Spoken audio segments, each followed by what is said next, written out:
स्वागत है आपका फिर से स्प्रिंग कहानियों के चैनल पर। लोना चमारिन और त्रिजटा अघोरी तंत्र मंत्र के क्षेत्र में पहुंची हुई विभूतियां हैं। इनकी साधना इतनी उच्च कोटि की रही है कि इनके बाद के साधक इनकी साधनाएं को सिद्ध करके इनके नामों को प्राप्त होते रहे हैं। जैसे यदि कोई साधक माता लोना चमारिन की साधना सिद्ध करे तो वह लोना चमारिन तांत्रिक के नाम से जाना जाने लगता है, और वहीं पर यदि कोई साधक त्रिजटा अघोरी की साधना सिद्ध कर ले तो वह स्वयं ही त्रिजटा अघोरी के नाम से विख्यात हो जाता है। यहाँ पर जो हम कहानी प्रस्तुत करने जा रहे हैं उसे श्री नारायण दत्त श्रीमाली जी के एक शिष्य ने लिखा है, और इस कहानी में ऐसे ही दो साधकों के युद्ध का वर्णन है जो 1952 में कामाख्या के मंदिर में घटित हुआ था। इन दोनों साधकों में से एक त्रिजटा अघोरी साधक था और दूसरा लोना चमारिन का साधक था। ये पूरी कहानी बड़ी ही रहस्यमय, रोचक और रोमांचक भी है। इस कहानी को आप अन्य लोगों के साथ शेयर कीजिए और हमारे चैनल को सब्सक्राइब कीजिए, और हम आपको इस कथा से रूबरू कराते हैं। अब आइए कथा को प्रारंभ करते हैं। तंत्र मंत्र की सिद्धियों के लिए और हर प्रकार की मनोकामना की प्राप्ति के लिए कामाख्या मंदिर विश्व का एक प्रसिद्ध मंदिर है, क्योंकि यहाँ पर उच्च कोटि के साधकों ने साधनाएं सिद्ध की हैं। ये सारी की सारी भूमि पुण्य भूमि है साधकों के लिए।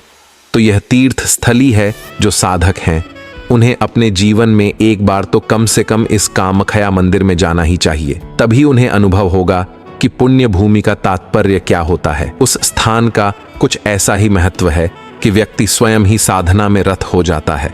चारों तरफ का प्राकृतिक वातावरण और उसके बीच कामाख्या का विश्व विख्यात मंदिर, यह अपने आप में ही अद्वितीय और मनोहारी है। मां काली की भव्य विशाल मूर्ति जीवन को शांतना और सुख देने में समर्थ है।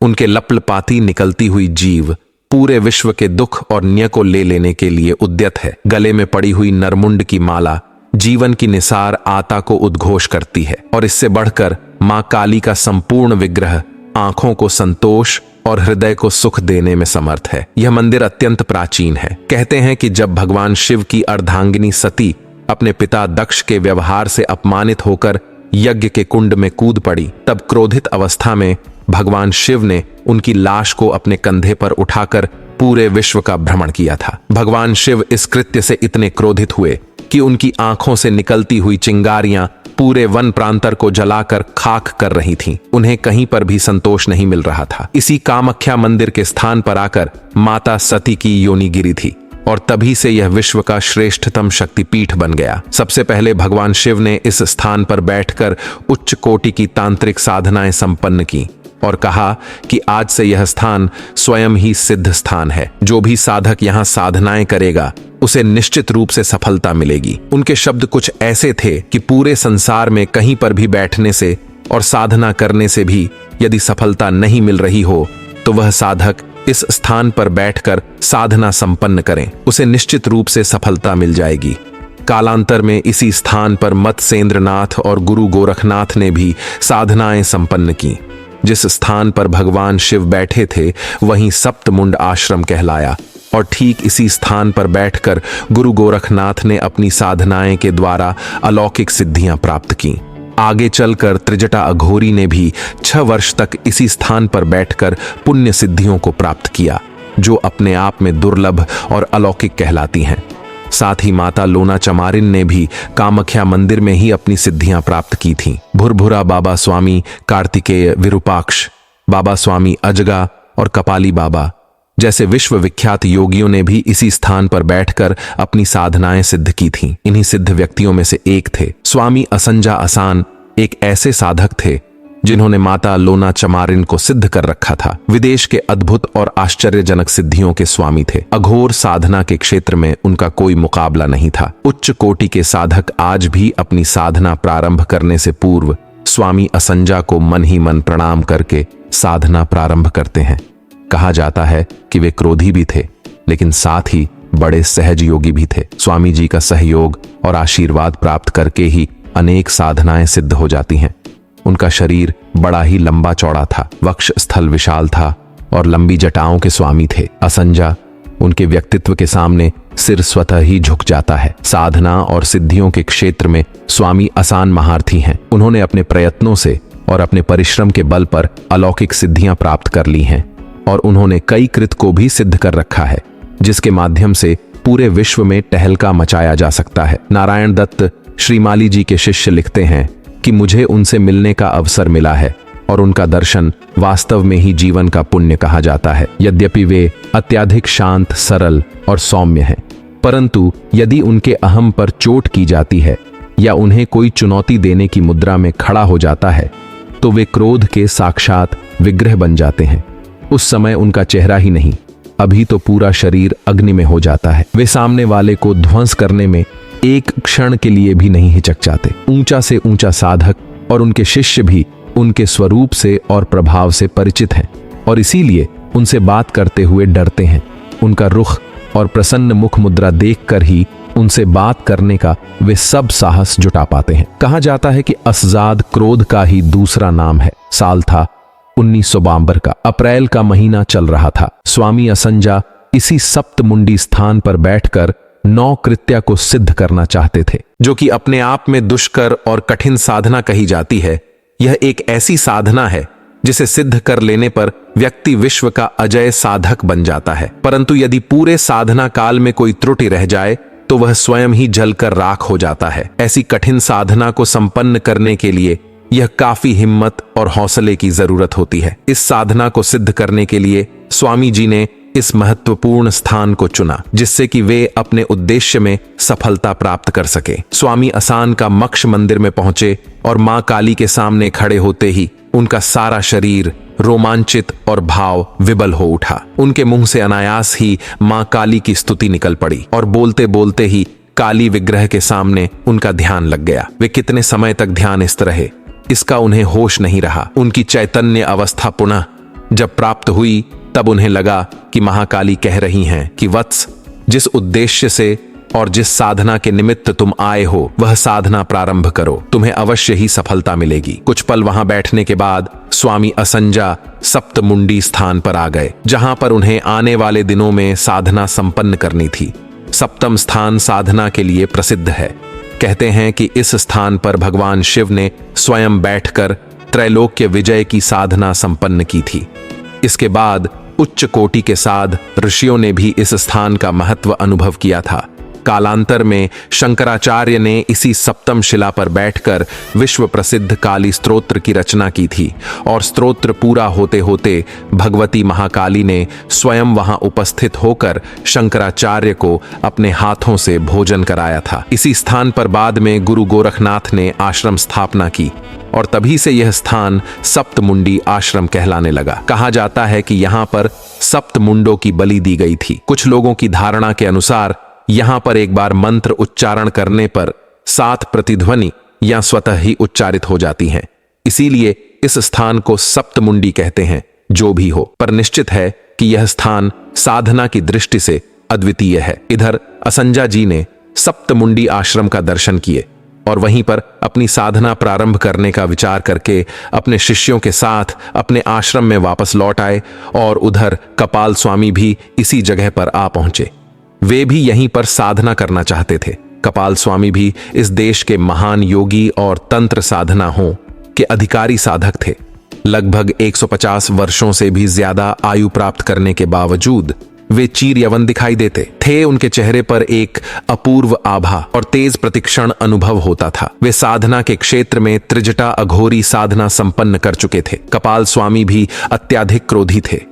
वे जितने पहुंचे हुए योगी थे उतने ही बड़े क्रोधी थे। वे दुर्वासा के अवतार कहे जाते थे। कब उनको क्रोध आ जाए यह कोई नहीं जानता था। इसीलिए उनके शिष्य भी सोच समझकर उनसे बात करते थे। कपाल स्वामी की भी कई दिनों से मन में इच्छा थी कि सप्तमुंडी आश्रम पर जाकर वायवीय सिद्धि प्राप्त की जाए, जो कि तंत्र के क्षेत्र में एक अद्वितीय साधना कही जाती है।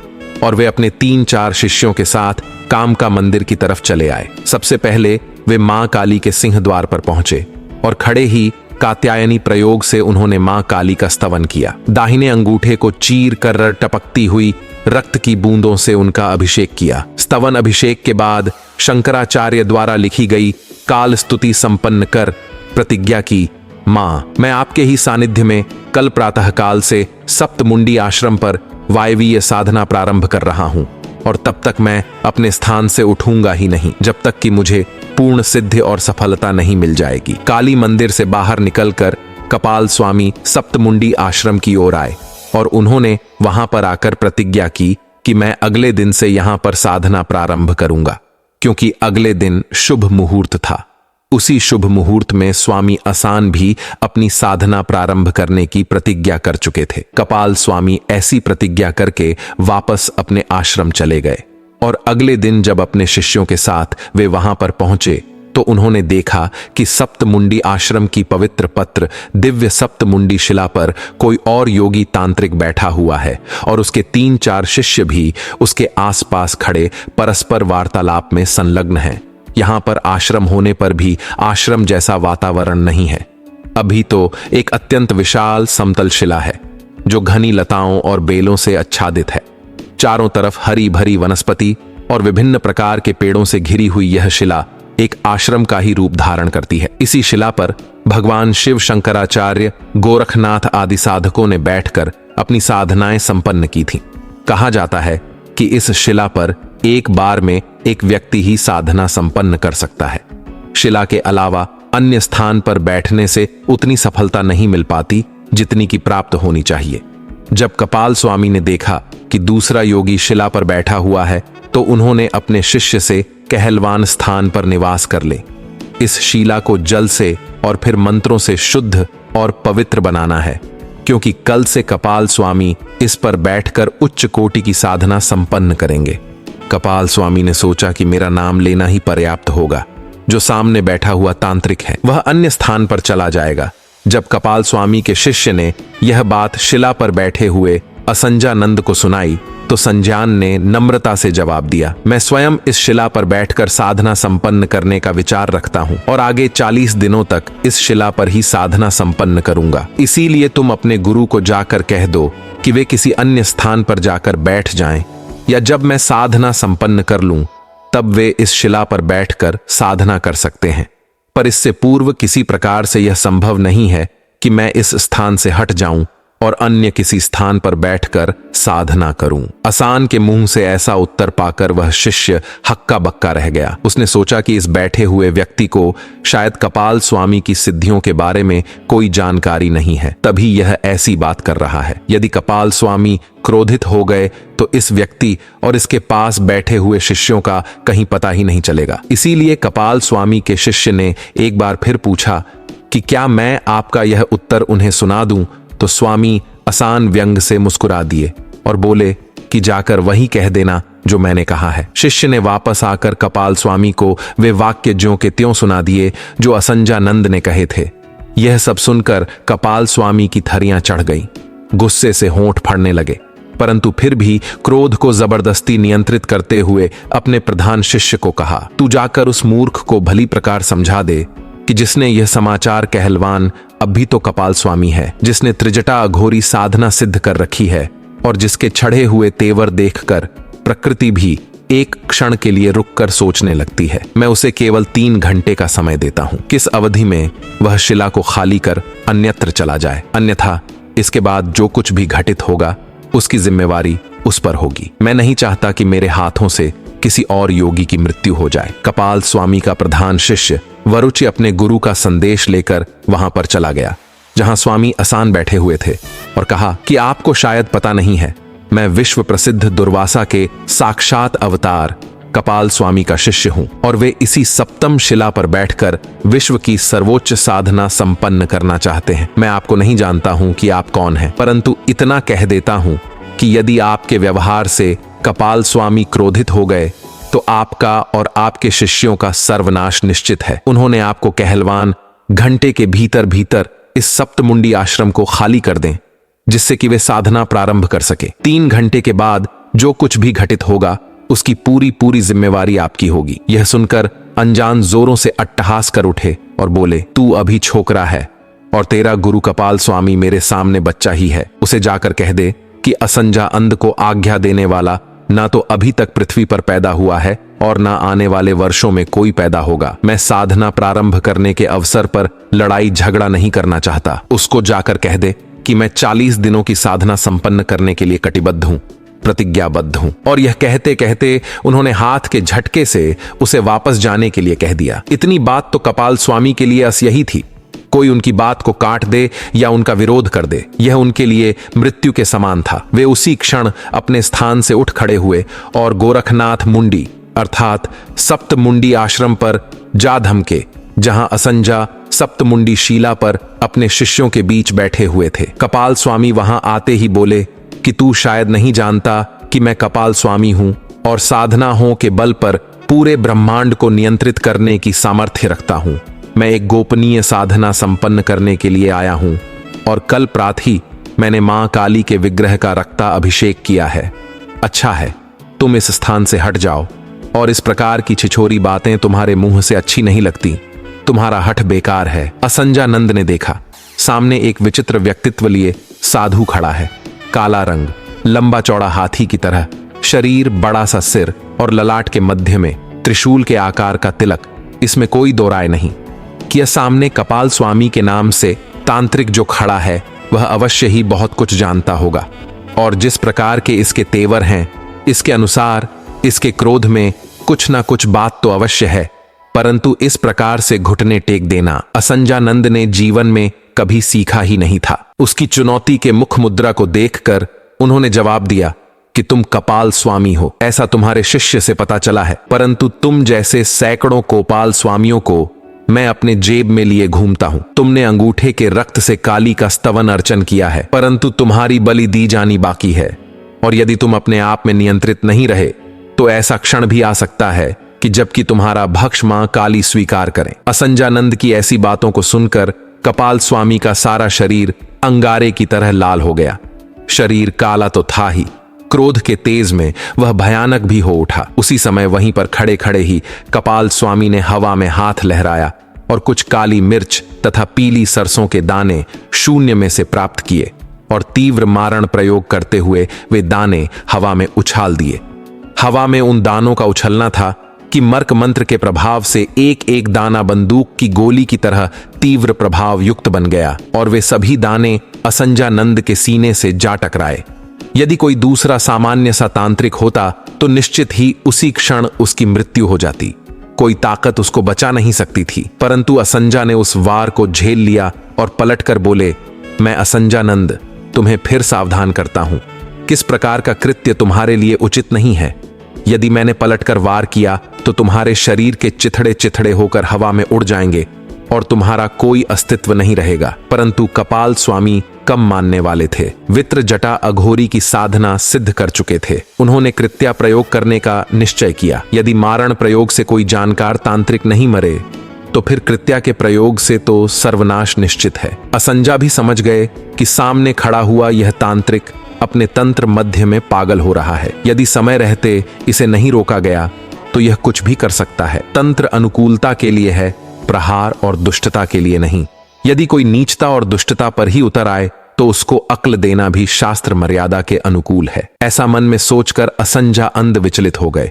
उन्होंने देखा कि सामने कपाल स्वामी कृत्या मंत्र प्रयोग दोहरा रहे हैं और किसी भी स्थिति को पैदा करने के लिए आमादा है। यह देखकर असंजा अंध मन ही मन क्रोध से अभिभूत हो गए। दुष्ट को जब तक दुष्टता का एहसास नहीं कराया जाए तब तक वह अनुकूल और नियंत्रित नहीं होता। ऐसा सोचकर असजाद उसे शिला पर उठ खड़े हुए और गर्ज कर बोले, मूर्ख कपाल, मैंने अभी तक अपने आप को नियंत्रित किया है, पर अब तू अपने सर्वनाश पर ही तुल गया है तो मैं तुझे इसका मजा छका देता हूं।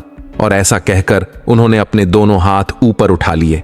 कपाल स्वामी ने देखा कि संज्ञान उठ खड़ा हुआ है और निश्चय ही वह मेरी कृत्या प्रयोग के जवाब में कोई कृत्या का प्रयोग ही करेगा।